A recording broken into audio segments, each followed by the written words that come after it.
And they had these tapes that they made of people walking through New York City. And what they did was try to figure out who these violent criminals would attack. And there was a couple things. I like this one. The non-victims, people that the perpetrators would look at and say, I probably wouldn't assault that person. They had something that they called organized quality. So the person just looks organized. Yeah.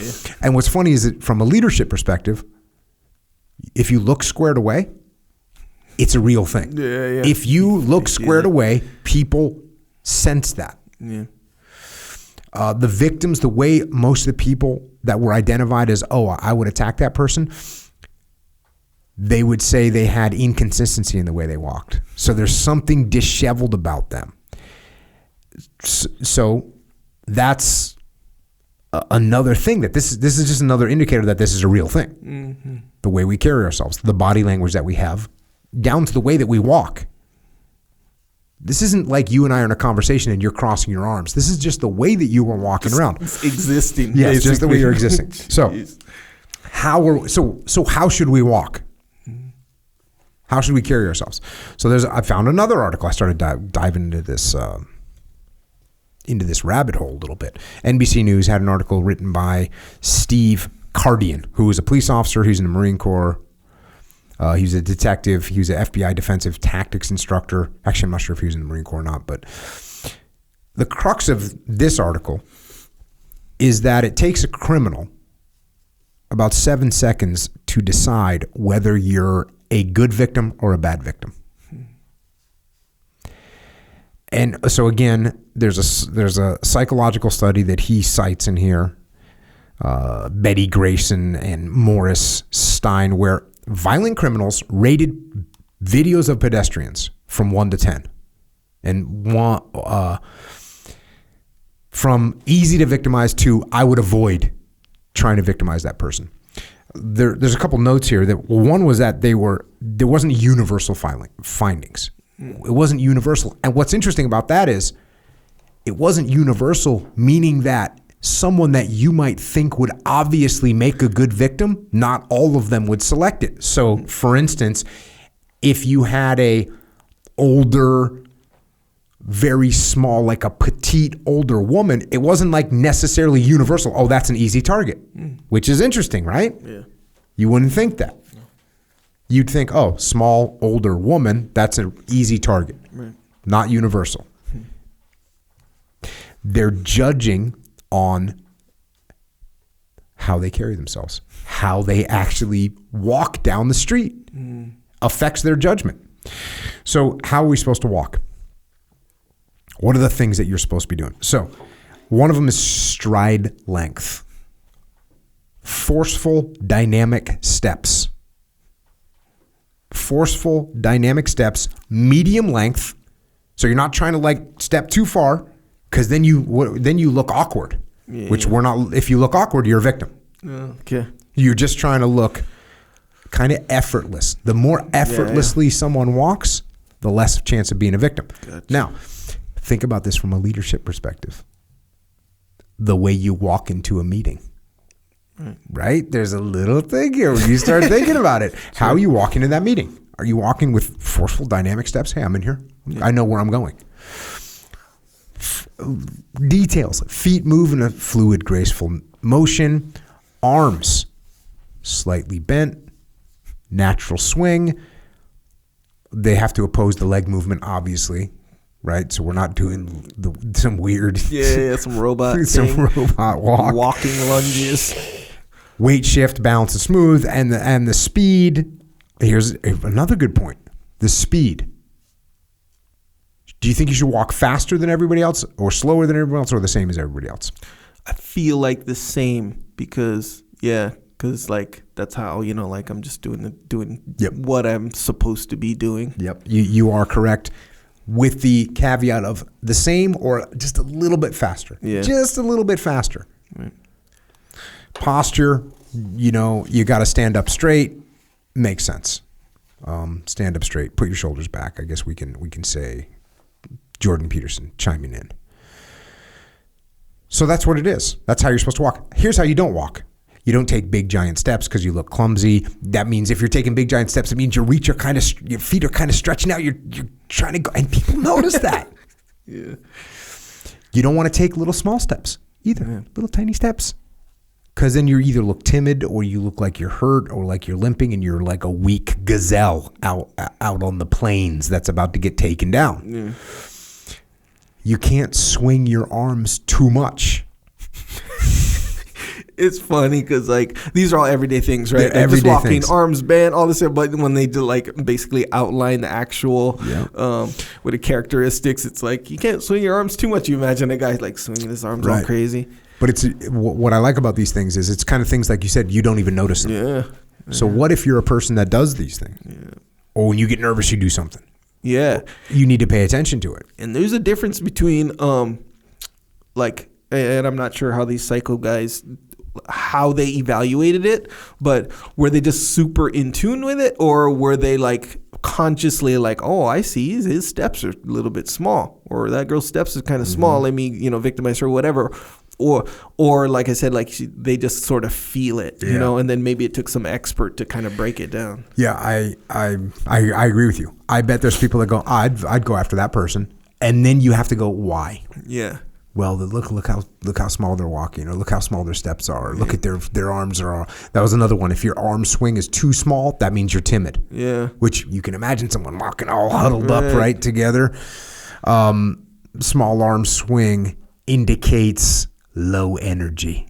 Low E. Low energy. Easy target. Jerky body. When your body's like off balance, it means you're uncoordinated. Again, easy target. Yeah. If you're slumped over, you're hunched, it means you're scared. If you're slower than everybody else, you're probably injured. You're probably some way weak. You can't propel yourself with any amount of force. Yeah, you for sure can't get away. That's kind of like what it feels like. They can't escape. Look how slow this guy is. So that's what we're not doing, right? That's not what we're not doing. We're not walking like that. And then on top of these things, of more things to do is be looking around, right? You shouldn't be just, obviously, what do we see nowadays all the time? It's people staring at their phone. Yeah. You should have what we used to call in the SEAL teams, head on a swivel, looking around, looking at people. Yeah.